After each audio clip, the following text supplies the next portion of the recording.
नमस्कार. मालिकेच्या आजच्या भागामध्ये आपल्याला पाहायला मिळणार आहे आप्पे आणि अमोल आता घरी आलेले असतात आणि घरी आल्यानंतर अमोलची खूपच दंगामस्ती चालू असते. अमोल खूप खुश आहे आणि मग तो सांगत असतो की खरंच तिथं खूप मज्जा आली आणि माहिती आहे का, बाबांनी माझ्यासाठी खूप खेळणी आणलेली, तिथं माझ्यासाठी एक खोली पण आहे. मग ते ऐकून बापू म्हणतात, अगं अप्पू, काय सांगतोय, हां कसली खोली आहे नक्की, काय आहे? तेव्हा आप्पी म्हणते, अहो बापू, अर्जुनने ना अमोलसाठी एक खोली केलेली आहे, म्हणजे अमोलची खोली. त्यावेळेस मोना म्हणते, काय म्हणजे अमोल तिथे राहत नव्हता तरी पण खोली? त्यावेळेस आप्पी म्हणते, हो, अमोल तिथे राहत नव्हता तरीही अमोलच्या आठवणीत त्याने तिथे खोली केलेली होती आणि त्याच्यामध्ये अर्जुनने सगळं साहित्य आणलेलं आहे अमोलसाठी. त्याचबरोबर अमोलचे प्रत्येक वाढदिवस त्याने त्या खोलीमध्ये साजरे केलेले आहेत. हे ऐकल्यानंतर सगळ्यांनाच धक्का बसतो. सगळेजण म्हणतात, काय सांगतेस? तेव्हा आप्पी म्हणते, हो, अमोल सांगत असतो, मी खूप खेळलो आज, मला खूप मजा आली आणि उद्या मी आणि बाबा पुणे दर्शनला पण जाणार आहोत. हे ऐकल्यानंतर आप्पी म्हणते, हे कधी ठरलं आता? तेव्हा अमोल म्हणतो, ठरले कुठं अजून मा, तुझी परमिशन पाहिजे ना, जेव्हा तू परमिशन देशील तेव्हा ठरणार आहे. त्यावेळेस आप्पी म्हणते, का रे लबाडा, नक्की काय आहे तुझ्या डोक्यात? तेव्हा अमोल मात्र शांतच असतो. अमोल म्हणतो, अगं मा, तसं नाही गं, असं म्हणत तो बोलत असतो. तेव्हा आप्पी म्हणते, कुठे कुठे जायचं आहे?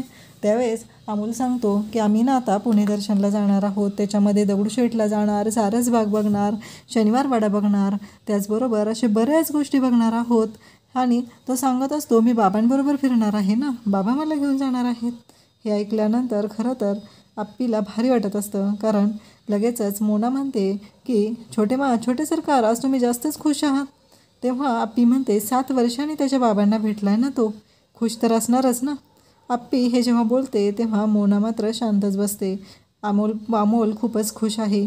त्यानंतर आपल्याला पाहायला मिळतं, अर्जुन अमोलच्या रूममध्ये बसलेला असतो, तोही खूप खुश असतो.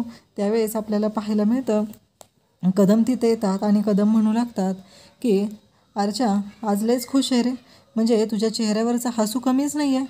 त्यावेळेस अर्जुन म्हणतो, 7 वर्षानंतर मी माझ्या मुलाला भेटलो आहे, खरंच माझं बाळ खरंच खूप गोड आहे. त्यावेळेस कदम पण म्हणतात, हो रे, खरंच खूपच गुणी आहे आणि आप्पीने त्याला खूप छान सांभाळलेलं आहे, त्याच्यावर खूप छान संस्कार केलेत. आपण एवढे त्याच्याबरोबर नव्हतो तरी पण आप्पीने जराही त्याच्या मनात आपल्याबद्दल कटुता त्याने नियतीने येऊ दिली नाही. त्याला आपल्याबद्दल सगळं चांगलंच सांगितलेलं आहे. तेव्हा अर्जुन म्हणतो, हो.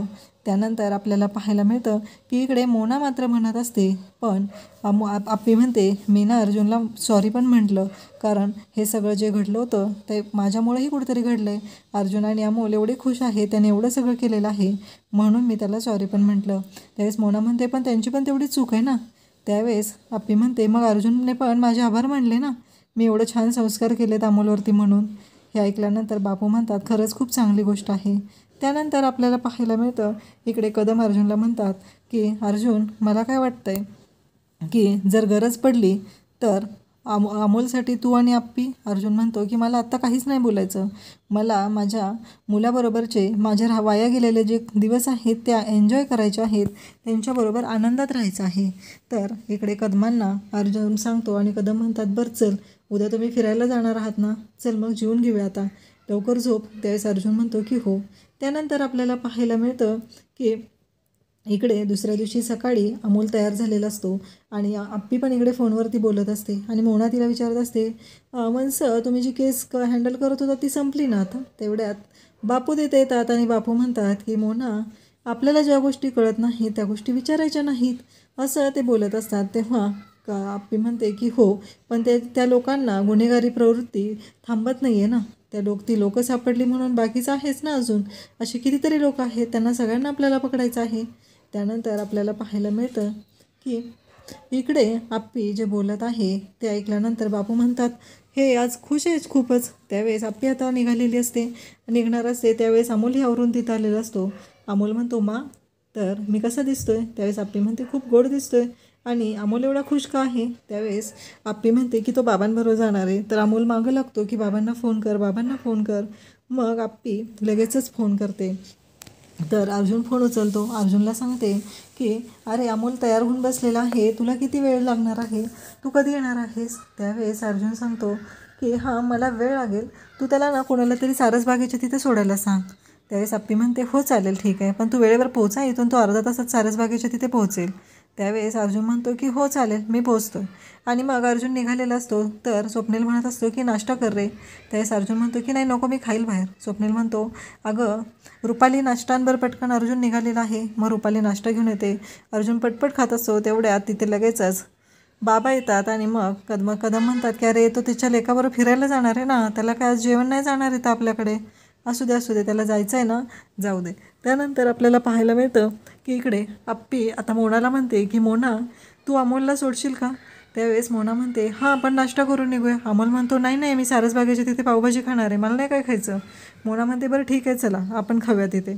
आणि मोना आता अमोलला घेऊन निघालेली असते. आणि इकडे रुपाली म्हणत असते हे जर यांचं भेटणं सारखंच चालू राहिलं तर काहीतरी करायला पाहिजे.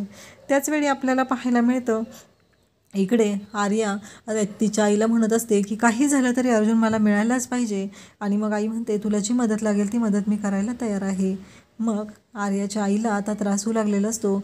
आर्या इकडे अर्जुनकडे आलेली असते आणि म्हणते की चल आईला श्वास घेता येत नाही, मला कळत नाही तिला काय झालेलं आहे. मग सगळेच धावत आता आर्याच्या आईकडे येऊ लागतात. पाहतात तर आर्याची आई घामाघूम झालेली असते, त्यांना श्वास घेता येत नसतो. ॲम्ब्युलन्स बोलवा, रिक्षा बोलवा असं करत अर्जुन आता आर्याच्या आईला घेऊन हॉस्पिटलला सगळेजण पोहोचतात. त्यानंतर इकडे आपल्याला पाहायला मिळतं डॉक्टर येतील. आर्या तू शांत हो बरं. आणि या सगळ्या गडबडीमध्ये अर्जुन विसरून गेलेला असतो की त्याने अमोलला सारसबागेच्या तिथे बोलवलेलं आहे. त्यानंतर आपल्याला पाहायला मिळतं की अर्जुन आर्याला म्हणतो की काळजी करू नको, सगळं व्यवस्थित होईल. आर्या म्हणते अर्जुन तू होता म्हणून बरं झालं रे, तू जर नसता तर मी आईला हॉस्पिटलमध्ये कसं आणलं असतं. आणि आर्याने इकडे रुपालीला डोळा मारलेला असतो आणि सांगितलेलं असतं की काळजी करू नका, हे सगळं नाटक आहे. आणि आता रुपाली म्हणत असते एवढं सगळं आर्याने जुळवून आणलेलं आहे. आणि अर्जुनचा मोबाईल नेमका घरी राहिलेला असतो. आप्पीचं काम जवळजवळ झालेलं असतं. आप्पी म्हणते की सकाळपासून मी फोनच नाही केलेला, फोन करून बघू का, बाबांबरोबर गेला आहे ना त्याच्या. आणि मग ती फोन लावते तर अर्जुनचा फोन घरी असतो. नेमका तो फोन रुपालीला सापडतो. आप्पीचा फोन आलेला पाहून रुपाली काही फोन उचलत नाही आणि फोन हातात घेऊन असते आणि म्हणते की आता जर दुसऱ्यांदा फोन आला तर मला फोन उचलावा लागेल, त्यापेक्षा मी फोन स्विच ऑफ करून टाकते. त्यानंतर आपल्याला पाहायला मिळतं की आता इकडे हॉस्पिटलमध्ये डॉक्टर म्हणतात की काही टेस्ट कराव्या लागतील पण त्या ब्लडच द्यायला तयार नाहीत. तर इकडे आर्या म्हणते की माझ्या आईला फोबिया आहे ना सुईचा, मी तिच्याशी बोलून घेते. आणि मग ती बोलायला जाते. अर्जुन इकडे विसरून गेलेला आहे की आर्याच्या नादात तो अमोल आता सारसबागेच्या तिथं आहे. आता मोना नक्की काय राडा करणार आहे का अमोलला ती तिथे सोडून जाणार आहे हे आपल्याला पुढे पाहायला मिळेल. थँक्यू.